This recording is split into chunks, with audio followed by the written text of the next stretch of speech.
श्री कृष्ण गोविंद हरे मुरारी, हे नाथ नारायण वासुदेव, हे नाथ नारायण वासुदेव। पितुमात स्वामी सखा हमारे, पितुमात स्वामी सखा हमारे, हे नाथ नारायण वासुदेव, हे नाथ नारायण वासुदेव। जय श्री कृष्ण। राधे कृष्णा। तो प्रिय भक्तजनों, बैसाख मास महात्म्य की कथा 25 सुनाने से पहले आपको सुनाते हैं भगवान कृष्ण की, उनकी भक्ति की कथा। भगवान कृष्ण का जन्म भगवान विष्णु के 8वें अवतार के रूप में हुआ था। भगवान कृष्ण का जीवन न केवल युद्धों बल्कि बहुत सारी रोमांचक लीलाओं से भरा हुआ है। भगवान कृष्ण की लीलाएं हमें सिखाती हैं कि सदा दूसरों की सेवा करनी चाहिए। अगर देखा जाए तो भगवान कृष्ण को हमेशा से ही मनुष्य जाति के लिए एक मार्गदर्शक और आदर्श माना जाता है। भगवान कृष्ण का जीवन दर्शन हमें हमेशा अपने कर्म, कर्तव्य और कठिन परिस्थितियों का सामना करना सिखाता है। तो चलिए, एक गांव में एक गरीब साधु रहते थे। वो भगवान कृष्ण के बहुत बड़े भक्त थे। वो घर घर जाकर लोगों से भिक्षा मांगते। लोग उन्हें पैसे या फिर भोजन देते थे और साधु उन्हें आशीर्वाद देते थे। भगवान कृष्ण ने एक दिन उनकी परीक्षा लेने का निर्णय लिया और एक दिन साधु नदी के किनारे से जा रहे थे। तभी उन्हें सोने के सिक्कों से भरी एक पोटली मिली। तो वो बहुत ही खुश हुए और पोटली अपने पास ही रखने का निर्णय लिया। घर वापस जाते समय उन्हें रास्ते में एक भिखारी दिखा और भिखारी ने साधु से पैसे अथवा भोजन की भीख मांगी, पर साधु उसे कुछ भी नहीं दिए। वो जब वापस चल रहे थे तभी थोड़ी ही दूर साधु को जमीन पर एक चमकता हुआ हीरा दिखाई दिया और उन्होंने अपने आप से कहा कि वाह, कितना अच्छा दिन है। पहले ये सोने का सिक्का और अब ये हीरा मिला। साधु जैसे ही वह हीरा लेने के लिए नीचे झुके, एक चोर ने आकर उन पर छलांग लगाई और सोने के सिक्कों से भरी हुई पोटली खींचकर वहां से भाग गया। असल में वो हीरा सिर्फ एक कांच का टुकड़ा था जो चोर ने जानबूझकर साधु को वहां फंसाने के लिए वहां रखा था। साधु बहुत ही दुखी हो गए। साधु वापस अपने घर की ओर चलने लगे। तभी भगवान कृष्ण ने एक साधारण मनुष्य का अवतार लिया और साधु को मिलने का निर्णय लिया। वो साधु को मिले और उन्होंने साधु को एक सिक्का दिया और कहा कि कृपा करके मेरे इस सिक्के को स्वीकार कर लीजिए। अब साधु ने उस सिक्के को स्वीकार कर लिया और भगवान कृष्ण वहाँ से निकल गए। साधु को विचार आया कि ये क्या है और इसमें ये क्या कर लूँगा, इसमें से मैं क्या कर लूँगा। मुझे लगता नहीं ये सिक्का मेरे किसी काम आएगा। अब घर जाते समय साधु को रास्ते में एक मछुआरा मिला और मछुआरे के जाल में 2 मछलियाँ फंसी हुई थी। साधु को उन पर बड़ी दया आई, इसीलिए उन्होंने मछुआरे से कहा, मैं तुम्हें एक सिक्का देता हूँ, तुम मुझे यह दोनों मछलियाँ दे दो। मछुआरा मान गया और साधु ने तुरंत ही उन मछलियों को पानी से भरे मटकी में रख दिया। उन्होंने सोचा कि दूसरे दिन वो जाकर इन दोनों मछलियों को नदी में छोड़ आएगा। दूसरे दिन वो जब नदी में मछलियों को छोड़ने गया तब उन्होंने जो देखा वो एकदम चकित हो गए और नदी में 2 हीरे थे। वह देखकर साधु बहुत ही खुश हुए, पर समझ नहीं आया कि ये सब क्या हो रहा है। उन्होंने भगवान कृष्ण से प्रार्थना की और भगवान कृष्ण साक्षात साधु के सामने आए। तब साधु ने कृष्ण भगवान से कहा कि ये सब क्या हो रहा है। भगवान कृष्ण बोले, मछलियाँ जब पानी में थीं तब वह भूल से हीरों को निगल चुकी थीं और अब तुम्हें हीरे मिले क्यों कि तुमने उनकी जान बचाई। तभी साधु की आंखों में पानी आ गया और उन्होंने भगवान कृष्ण को धन्यवाद कहा। तभी भगवान कृष्ण बोले, तुम्हें सोने से भरी हुई पोटली मिली, पर फिर भी तुमने उस भिखारी की मदद नहीं की। तुम्हारी उस हीरे के लालच में तुमने उस सोने के सिक्कों को भी खो दिया। हमेशा दूसरों की मदद करनी चाहिए और कभी भी लालच नहीं रखना चाहिए। तभी साधु ने भगवान कृष्ण को वचन दिया कि वह हमेशा दूसरों की मदद करेंगे और कभी भी लालची नहीं बनेंगे। और चलिए अब सुनाते हैं बैसाख मास महात्म्य का अध्याय 25।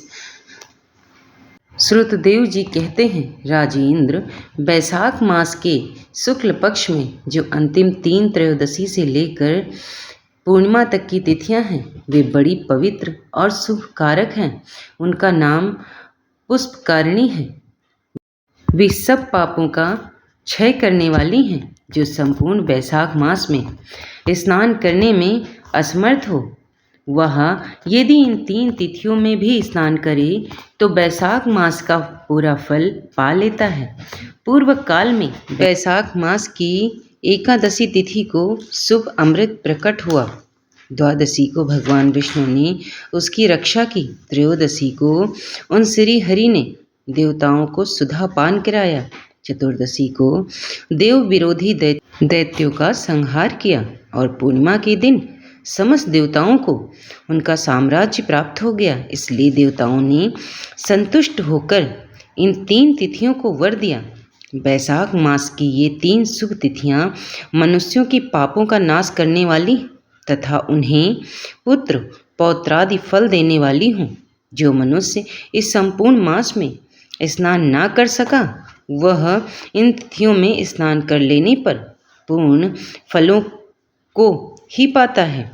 बैसाख मास में लौकिक मनोकामनाओं का नियमन करने पर मनुष्य निश्चय ही भगवान विष्णु का सामुज्य प्राप्त कर लेता है। महीने भर नियम निभाने में असमर्थ मानव यदि उक्त 3 दिन भी मनोकामनाओं का संयम कर सके तो उतने से ही पूर्ण फलों को पाकर भगवान विष्णु के धाम में आनंद का अनुभव करता है। इस प्रकार वर देकर देवता अपने धाम को चले गए। अतः पुष्पकारिणी नाम से प्रसिद्ध अंतिम 3 तिथियां पुण्यदायिनी, समस्त पाप राशि का नाश करने वाली तथा पुत्र पौत्र को बढ़ाने वाली। जो बैसाख में अंतिम 3 दिन गीत का पाठ करता है, उसे प्रतिदिन अश्वमेध यज्ञ का फल मिलता है। तो यहीं पर बैसाख मास महात्म्य का 25वां अध्याय समाप्त होता है। और आइए अब सुनिए पापनाशक स्रोत। सर्वव्यापी विष्णु को सदा नमस्कार है। श्री हरि विष्णु को नमस्कार है। मैं अपने चित्त में स्थित सर्वव्यापी अहंकार शून्य श्री हरि को नमस्कार करता हूँ। मैं अपनी मानस में विराजमान अव्यक्त अनंत और अपराजित परमेश्वर को नमस्कार करती हूँ। सबकी पूजनीय जन्म और मरण से रहित प्रभावशाली श्री विष्णु को नमस्कार है। विष्णु मेरी बुद्धि में विराजमान है, विष्णु मेरे अहंकार में प्रतिष्ठित हैं और विष्णु मुझ में भी स्थित हैं। वे श्री हरि विष्णु ही चराचर प्राणियों के कर्मों के रूप में स्थित हैं। उनके चिंतन से मेरे पाप का विनाश हो। जो ध्यान करने पर पापों का हरण करते हैं और भावना करने से स्वप्न में दर्शन देते हैं। इंद्र के अनुज शरणागत जनों का दुख दूर करने वाले उन पापाहारी श्री विष्णु को मैं नमस्कार करती हूँ। मैं इस निराधार जगत में अज्ञान धार में डूबते हुए को हाथ का सहारा देने वाले परात्पर स्वरूप श्री विष्णु को के समस्त प्रणता होती हूँ।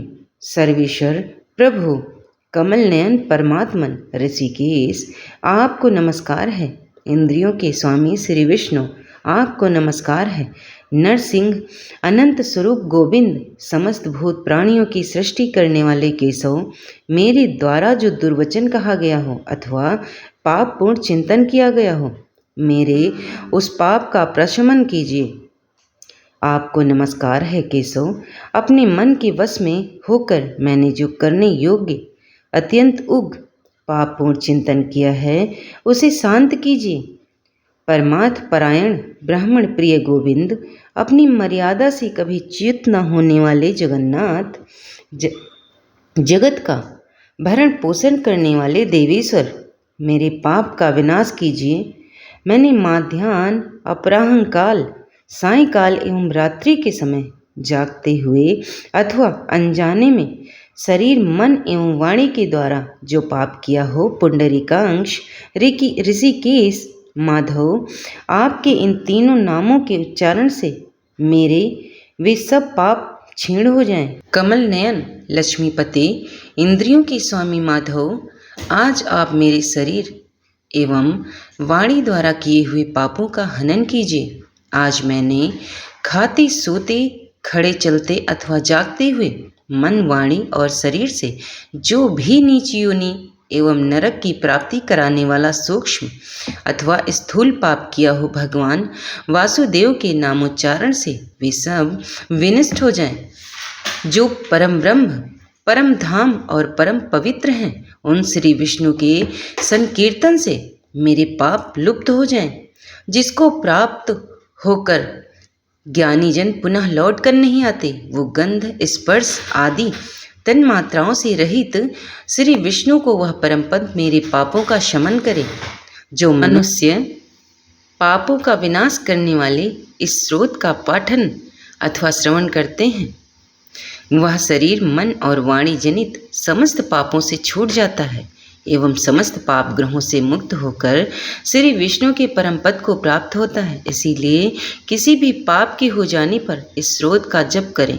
यह स्रोत पाप समूहों के प्रायश्चित के समान है। कृच्छ आदि कृत करने वाले के लिए भी यह श्रेष्ठ है। स्रोत जप और व्रत रूप प्रायश्चित से संपूर्ण पाप नष्ट हो जाते हैं। इसलिए भोग और मोक्ष की सिद्धि के लिए इनका अनुष्ठान करना चाहिए। तो प्रिय भक्तजनों, कथा यहीं पर समाप्त होती है और अगर आपको पसंद आ जाए तो चैनल को लाइक, शेयर, सब्सक्राइब कर लेना। धन्यवाद।